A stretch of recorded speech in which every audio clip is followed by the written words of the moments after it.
So I had thought about recording a podcast episode on this, but quite frankly, it's just too nice to be stuck in the studio, and I live in a flight path.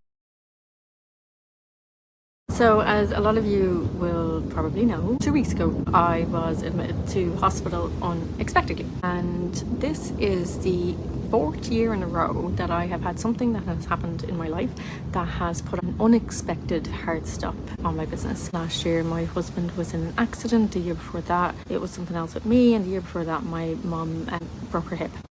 When you work for yourself and you can't work, there's a lot of stress, a lot of worry about your income, about how you're going to manage and letting clients down and different things. I did have to reschedule a few things. I had to reschedule my call with the Your Birth Biz members, and I had to reschedule a one-to-one with a one-to-one client as well because I was in hospital. Now, technically, I probably could have run those calls from the hospital because I wasn't actually sick. I was there for testing, but I'm far too distracted. So being in hospital, all the other people, the when the doctor was going to see me, all of that kind of thing, I couldn't even get through a page in a book. Never mind consider doing proper work while I was there, so I chose not to. I rescheduled what I needed to reschedule because when I'm working with people I want to make sure that I'm 100% in and that I'm not distracted by other things.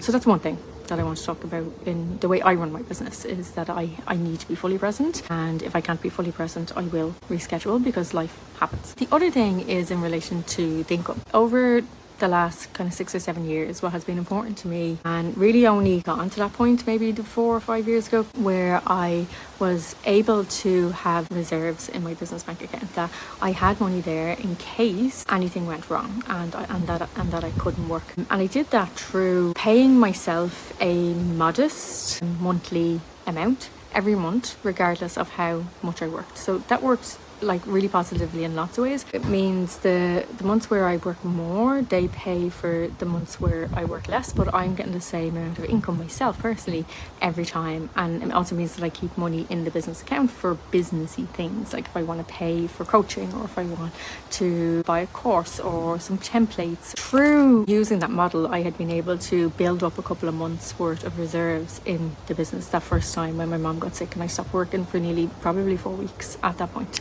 I did a little bit, but not very much paid work during that time. And then it happened again the next year. And then it happened again the next year. And then this year, because the other ones had happened kind of like March, April, May time, I got into June and I thought, I'm home free now. There's not going to be any disasters this year. And then lo and behold, started July, I'm admitted to hospital for a week. But I didn't panic because I know that there is a little bit of money there to help me get through these times. Now, that has been depleted over and over and over again. I'm going to have to build it back up again. So if I had another hard stop like next week, I would actually struggle. But because hopefully there won't be any things in a row, I get a bit of a gap between these disasters, that I am able to keep that little bit aside to make sure that when things do go awry, that I have those reserves there. And when it becomes possible within your business to start thinking about that, to not spend every single penny that's coming in, to leave money there for things that may go wrong, for times where you may not be able to work but you still need an income. And please send out really good vibes to the universe that nothing happens next year that means that I have to have a hard stop in my business, because this was supposed to be my big year. I'd given up all my voluntary work, well, most of it, to really focus on the business, and then once again we got that stop. This time it happened after lunch rather than before, which was much better. So lesson is that life happens and we need to have it, whenever possible, just a bit of a buffer so that everything isn't really stressful when life does what life does. So have you had any similar things like that? Is there anything being in your life where you've had to stop your business, and how have you managed that? I'd love to hear all about it.